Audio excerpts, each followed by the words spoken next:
nama-nama orang soleh akan turun rahmat yang akan disampaikan oleh guru kita Al-Mukarram Al-Muhtaram Fadilatul Ustaz Dr. Andes Kiai Haji Malkan Abdullah MHI. Fa'alaihi falyatafaddal mashkura. Shallu ala Nabi Muhammad sallallahu alaihi.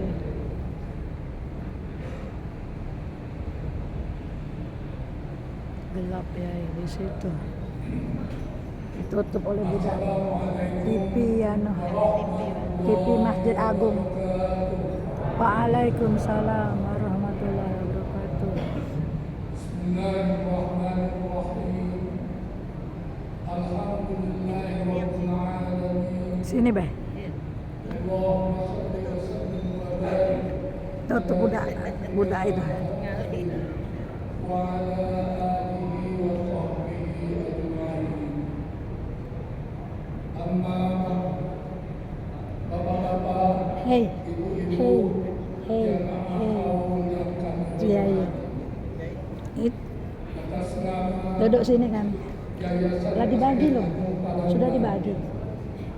Pada saat ini kami ingin menyampaikan Aku nak melipat itu tadi. ucapan terima kasih dan syukur yang tidak terhingga karena dapat terlaksananya upacara peringatan maulid Syekh Abdul Somad Al-Bani. Secara tulus kami merasakan bahwa penyelenggaraan ini tidak mungkin bisa kita lakukan tanpa dukungan kita semua, termasuk dukungan dari kalangan kaum muslimin yang mungkin menyaksikan kegiatan ini melalui tayangan-tayangan digital yang insya Allah juga bisa diikuti oleh mereka semua. Ingin kami sampaikan bahwa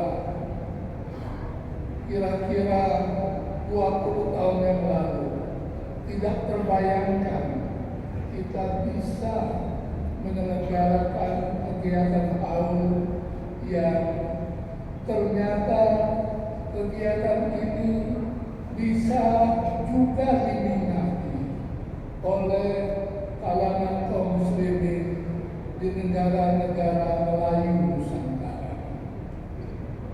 Tadi pagi saya sengaja menyebar kegiatan ini melalui Facebook dan ternyata kemudian disebar melalui jaringan Facebook yang sama ke orang-orang lain oleh jamaah yang ada di Malaysia. Setidaknya sampai pagi tadi sudah 2 orang yang menyebarkan langsung kegiatan kita ini, dan komentar yang disampaikan mereka adalah rasa syukur yang tidak terhingga karena jasa yang telah diabdikan oleh Syekh Abdul Somad Al-Bani sangat besar artinya bagi kehidupan Islam di dunia lain, bukan hanya di Palembang, bukan hanya di Indonesia, dan tetapi juga di dunia Melayu yang lain. Saya ingat betul ketika ada pengajian akbar Hidayatus Salihin yang diselenggarakan oleh Syekh Fahmi Zamzam dan bertempat di masjid wilayah persekutuan di Kuala Lumpur. Peserta yang hadir ternyata banyak sekali. Peserta yang hadir menurut panitia 1.500 orang lebih, dan peserta itu hadir untuk belajar kitab Hidayatus Salihin selama 4 kali berturut-turut secara non-stop. Dan ternyata pada waktu itu dilaporkan yang hadir tentu paling banyak dari Malaysia, tetapi juga dari Brunei, dari wilayah selatan Thailand, dari Singapura, dan untungnya juga ada dari Palembang. Saya kira kita harus berpikir bahwa ternyata pengabdian ulama besar kita ini dirasakan sangat penting karena antara lain beliau menulis kitab-kitab yang paling terkenal adalah Hidayatus Salikin dan Sayyidus Salikin. Dua kitab ini dicatat sebagai kitab agama Islam berbahasa Melayu paling awal yang mencakup 3 bidang sekaligus, yaitu tauhid, akidah, syariah, fikih, dan tasawuf. Uraian tasawufnya tentu yang paling panjang. Ada sesuatu yang monumental, dan ini yang saya kira perlu kita renungkan terus-menerus sebagai bagian dari tradisi keislaman kita di Palembang sendiri. Tadi kita sudah mulai dengan membaca tertib sama tertib yang dibawa oleh Syekh Abdul Somad Al-Palembani sejak dia pertama kali pulang kembali di Palembang pada tahun 1772 dan tetap menyebar di Palembang sampai saat ini. Jemaah yang terhormat, kepastian mengenai kapan haul Syekh Abdul Somad Al-Palembani kami dapatkan, artinya saya dengan Kiai Andi Salihuddin mendapatkannya berdasarkan pembacaan sebuah manuskrip yang disimpan di Perpustakaan Negara Malaysia. Di situ memang disebutkan bahwa haul Syekh Abdul Somad Al-Palembani itu diperingati pada saat naskah itu ditulis pada tanggal 17 Zulqa'dah. Setelah ditelusuri 17 Zulqa'dah yang tepat untuk itu adalah 17 Zulqa'dah tahun Hijriah 1247.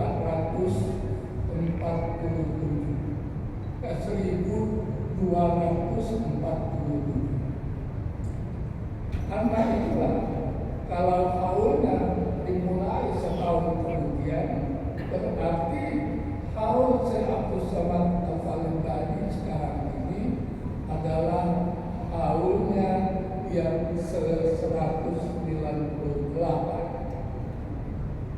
Sudah luar biasa panjang. Menarik untuk diperhatikan bahwa dalam masa hidupnya Syekh Abdul Somad ternyata diakui sebagai ulama yang terkemuka bukan hanya di lingkungan kaum muslimin di dunia Melayu, tapi juga di tanah-tanah. Menurut penelusuran para pengkaji, ulama dari negeri Melayu yang pertama ditulis manaqibnya dalam kitab Tabaqat adalah Syekh Abdul Somad Al-Palembani. Sebelum itu belum pernah ada ulama dunia Melayu yang ditulis dalam kamus biografi Arab. Dan yang menulisnya adalah ulama besar yang sangat terkemuka yang berada di Zabid. Zabid saya kira Ahmad Idris ya sangat paham bahwa pada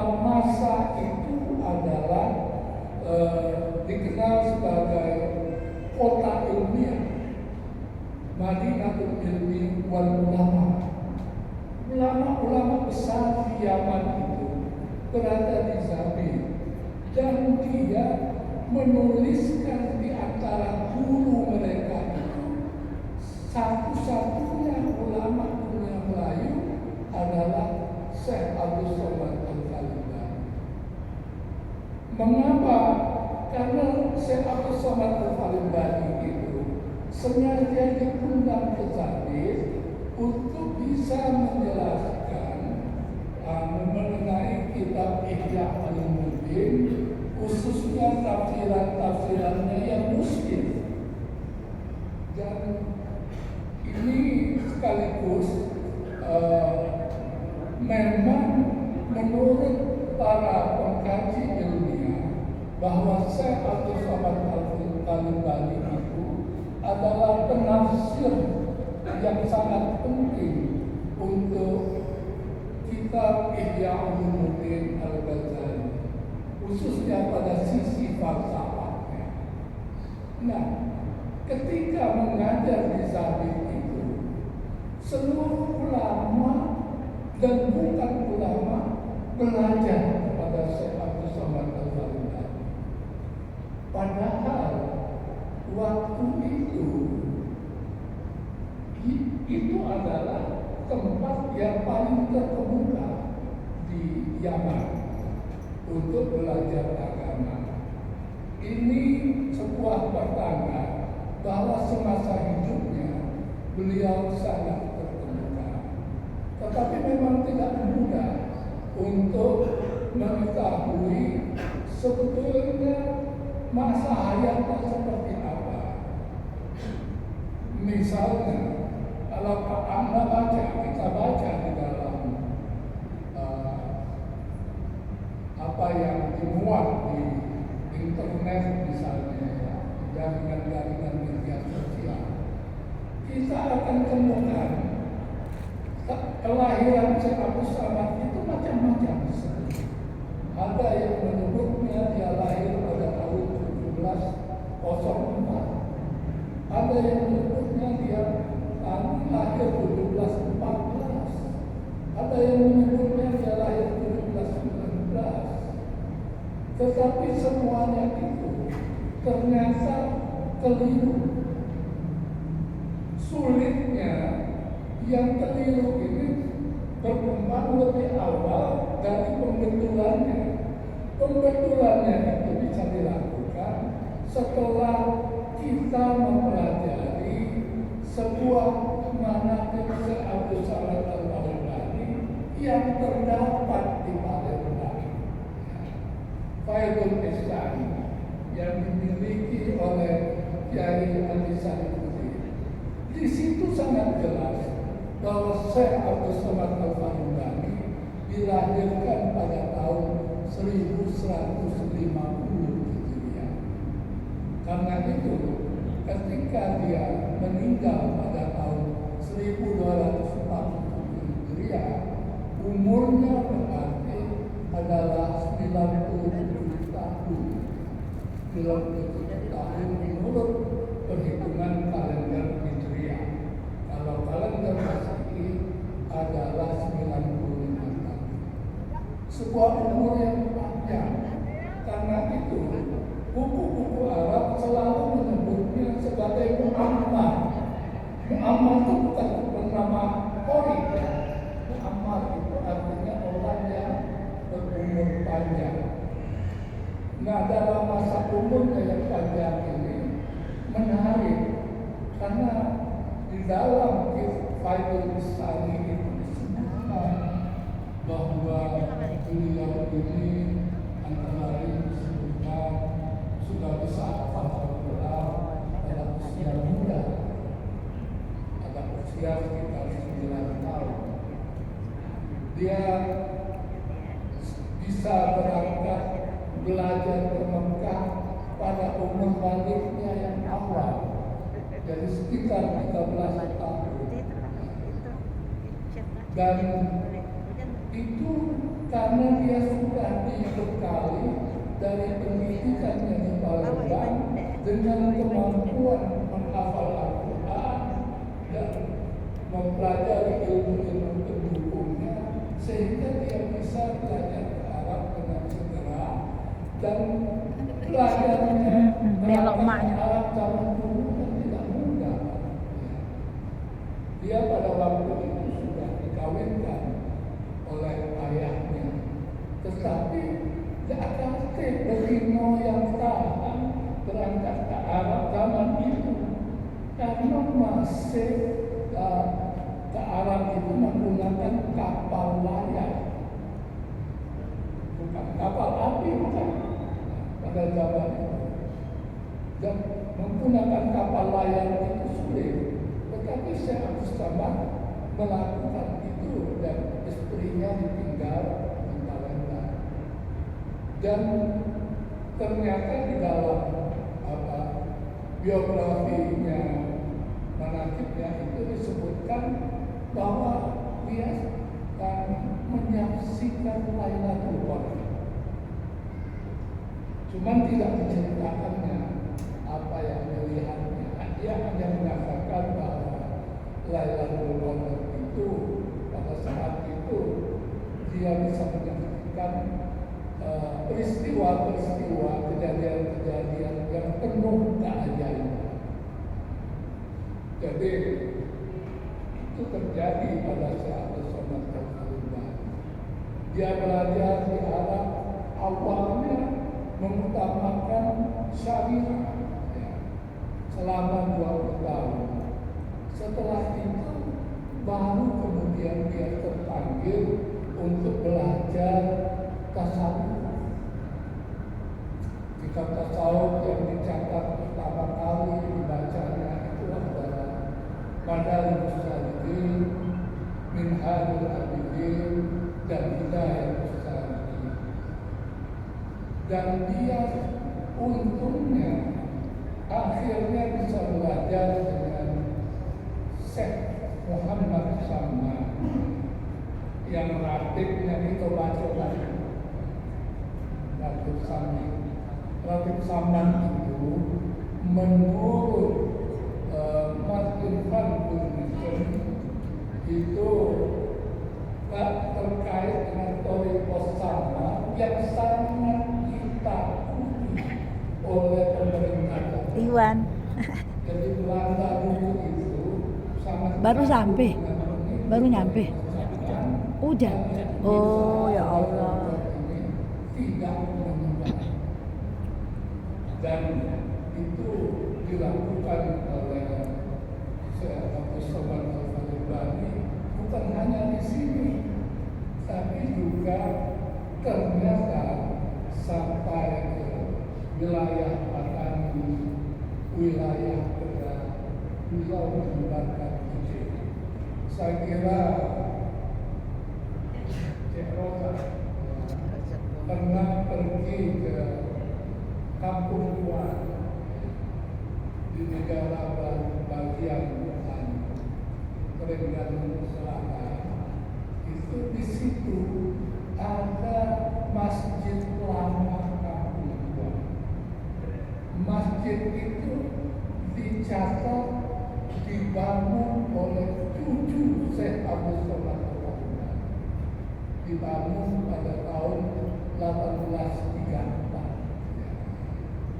Masjid lama Kampung Tuan itu seluruhnya dari kayu dan belum mengenal logam, ya, besi, ya, besi. Jadi penghubung-penghubungnya itu adalah dari paku-pakunya itu juga dibuat dari kayu.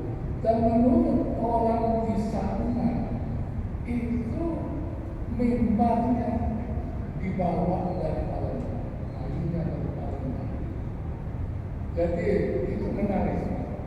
Kita bapaknya yang model itu, tapi bisa disaksikan kalau kita berkunjung ke wilayah Kampung Tuan di selatan Terengganu itu.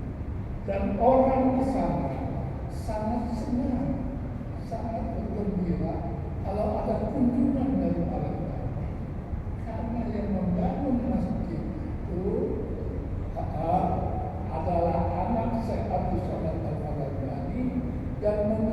memakmurkan masjid itu adalah cucunya yang bernama Abdul Somad bin Abdul Rahman bin Abdul Somad bin Abdul Rahman Al-Baghdadi. Saya sering menyebutnya Abdul Somad.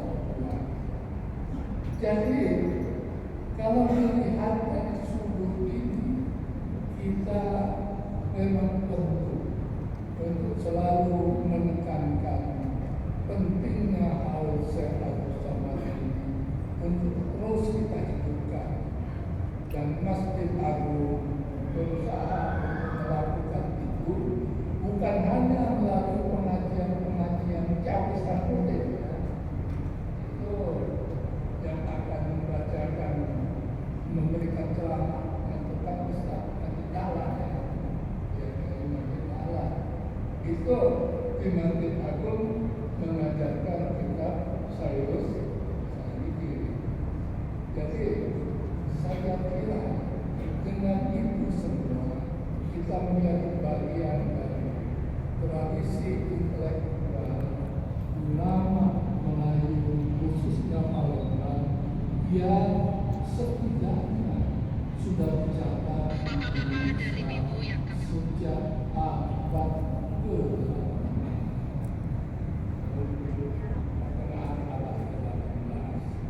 dan saya kira pengakuan itu mestinya menjadi dorongan bagi kita semua untuk terus mengkaji lagi dan mengamalkan ajaran tasawuf, ajaran ilmiah yang sudah dirintis oleh Syekh Abdul Somad Al-Baghdadi dan ulama-ulama Palembang sebelumnya dan sesudahnya. Karena itu kegiatan ini disebut Haul Ulama Palembang.